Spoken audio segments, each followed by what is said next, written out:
அர்த்தம் காண்கிறேன். என் தாய்நாட்டின் வளர்ச்சிக்கும் பாதுகாப்பிற்கும் என் கடமையை செய்வேன் என்று உளமாற உறுதியேற்கிறேன்.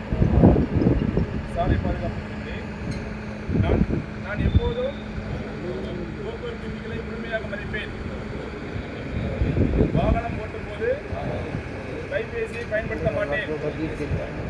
மது அருந்திவிட்டோ போதைப் பொருள் பயன்படுத்தியோ வாகனம் ஓட்ட மாட்டேன். இருசக்கர வாகனம் ஓட்டும் போது கட்டாயம் தலைக்கவசம் அணிவேன். 4 சக்கர வாகனம் ஓட்டும் போது